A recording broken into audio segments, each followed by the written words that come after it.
The Cape of Storms living up to its name, where the South African Weather Service has issued an orange level 8 warning for widespread flooding expected over the city of Cape Town, parts of the Highlands and Overberg. So here's what you can expect.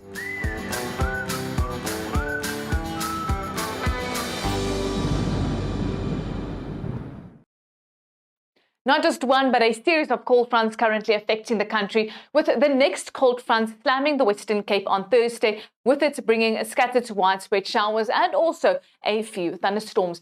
If we take our accumulated rainfall model all the way to Friday night, it's picking up that another 100 millimeters likely to accumulate here in this black shade over the extreme southwestern areas of South Africa. This includes over the city of Cape Town as well as the western areas of the Drakensberg municipality. We know a lot of rain has already fallen over those areas. The ground is extremely saturated, so that's why the South African Weather Service has issued that orange level 8 warning for widespread flooding likely over those areas. We know the Liesbeek River has already burst its bank. More rivers could likely overflow and low-lying areas could flood on Thursday as more rain falls over the southwestern areas. A level 6 warning for the surrounding areas. We also have a level 4 warning in place for damage and winds in parts of the northern Cape, the Karoo, level 2 warning for the eastern Cape, and that level 6 orange warning still in place for damage and winds and high seas along the coast of the Western Cape. Most of the rain falling here in the Western Cape, as mentioned, with scattered to widespread showers and thunderstorms likely here in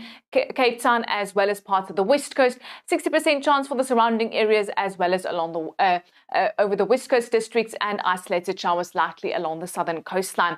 Ahead of that front, we're expecting gusting northwesterly winds here in parts of the Karoo as well as the northern areas of KwaZulu-Natal. And then on a Thursday night, we've got the next cold front nearing the country. Therefore, strong northwesterly winds will yet again pick up over the coast of the Western Cape and gusting over the interior of South Africa. A good PV harvest where it's sunny over South Africa, but a poor PV harvest due to cloudy skies that will remain cloudy for the next few days over the western areas of South Africa. It's cloudy, cold and rainy on Thursday in the Western Cape as that front makes landfall. A few thunderstorms also likely over the southwestern areas. Please be careful. Do not drive over a flooded bridge. Only 15 centimeters of water can actually sweep you off your feet. So everyone, take care and be on the lookout for any weather warnings issued by the South African Weather Service. We're expecting strong gusting winds on Thursday over parts of the Karoo as well as the interior of the Eastern Cape and the northern areas. This same wind will cause berg winds for the coastal towns. There it will warm up nice in the afternoon with 27 in East London as well as Port St. John's. Also a lovely day for KwaZulu-Natal with 27 expected in Port Shepstone and Durban, 29 for Pietermaritzburg. Later gusting winds expected near Ladysmith and Ulundi. It's cold at first over the high veld of Mpumalanga, but later a sunny and dry day. Maximum temperatures reaching above 20 degrees for the high velds. Windy later over the west and warming up in the low veld, 30 in Bombela. Temperatures soaring above 30 degrees in the low veld of Limpopo. It's a sunny and dry day for Limpopo with above average maximum. 1,000 informal structures have been damaged by flooding and wind in the Cape Metro. Areas affected include Khayelitsha, Lwandle, Gugulethu and Tafelsig. The South African Weather Service has issued a warning for severe weather conditions in Cape Town for tomorrow, while disaster risk management officials say that for the rest of the week, they'll monitor and assess flood and wind damage. The city is also appealing for donations to manage the situation and mitigate the impact. All right, joining us for more on this is Cape Town Mayor Jordan Hill-Lewis. Good afternoon, Mayor. Thank you very much for your time. We've seen the visuals of havoc caused by the storms, reports of more than 7,000 structures that have been affected. Several communities, we also understand, are without electricity. Just talk us through the extent of the damage. Good afternoon. It's nice to be with you. Yes, the damage is extensive. We've got, as you said in your introduction, 14,000 structures, homes that have been damaged in some way. Some of that is minor damage and can be resolved very quickly. But many people are living in extremely tough conditions with knee-high water or calf-high water inside their homes. And we still have a lot of rain on the way. Tomorrow is in fact scheduled or forecast to be the worst day of the week so far, with a level 8 warning for very heavy rain. So we are focusing our efforts on making sure that the water can run away as quickly as possible. That's what our stormwater teams are doing, making preparations for that, preparing for rivers to burst their banks, and for many of our canals in our canal system to burst their banks. And then, of course, in helping those residents who are facing flooding in their homes. One assumes that response time has been hampered significantly now with all this difficulty that you speak of, particularly with the roads. Indeed, we've had a lot of closed roads and flooded roads, and a lot of huge trees that have fallen across roads, which take many hours to cut into pieces and clear up. So that that slows traffic down tremendously. But we've had more than 300 teams out across the city dealing with issues, and they have been working probably close to 48 hours without rest. So I'm enormously grateful to them. They are getting a little bit of a breather now that it is not raining this afternoon ahead of tomorrow's deluge. The severe weather conditions have naturally sparked conversation around the homeless and displaced. Yesterday, we actually spoke to one organisation, U-Turn. They were full of praise for your efforts in the city of Cape Town to deal with the homeless issue. However, they said there's a great need for shelter right now because more people need refuge. So what are the stats, and how is the city helping, especially on the humanitarian relief side?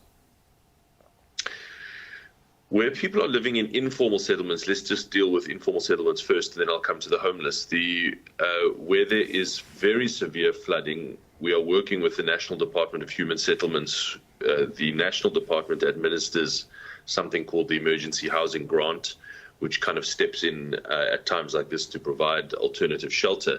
But we are working closely with them. I've just finished a meeting with them where we are trying to move people to higher ground. In some limited cases, we are moving people to halls and providing alternative accommodation like that. We're also providing food and blankets. Well, now a warning's been issued for residents in Melbourne's west after a major factory fire left a trail of toxic smoke in its wake. Let's go live to Andrew McCormick in Derrimut. Andrew, good morning to you. The blaze is expected to continue burning for several days, we're told. That's right, Marsh, and this is as close as fire crews are letting us this morning here in Derrimut. This factory fire still smouldering behind me. You can see the plume of smoke in the air after some 18 hours on from yesterday. This blaze began at around 11:20 here in Derrimut, around 16 kilometres west of Melbourne CBD. Some 180 firefighters rushed to the scene here. So in terms of sheer response to this fire, with absolute fireballs and explosions heard throughout the afternoon, this is one of the biggest fires here in Victoria's history, certainly the biggest in recent memory. This chemical factory and chemical warehouse, just absolute fireballs and explosions, several dozens of metres into the air, steel drums exploding and shot into the air onto nearby factories and properties, and the Western Freeway, the Western Highway, which is back open this morning. Swan Drive and the areas around the factories here are luckily not too much residential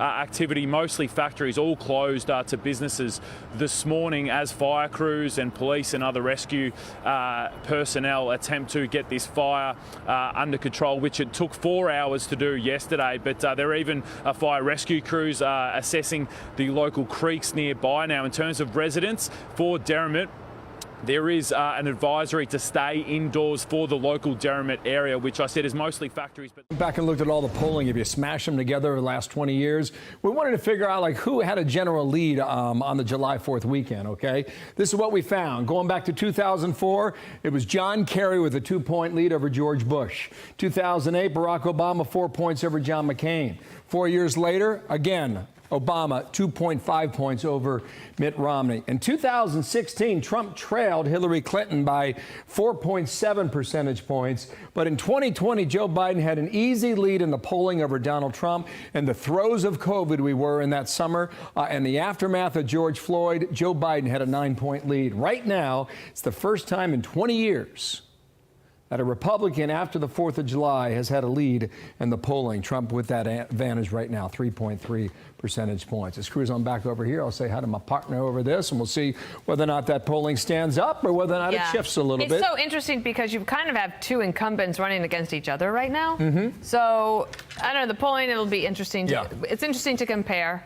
But this does feel like a very different election. I would also add that, typically after a convention, you get a bump. A little bump. I imagine the Republicans will get a bump at the end of next week after Milwaukee. I'm Steve Ducey. I'm Brian Kilmeade. And I'm Ainsley Earhart.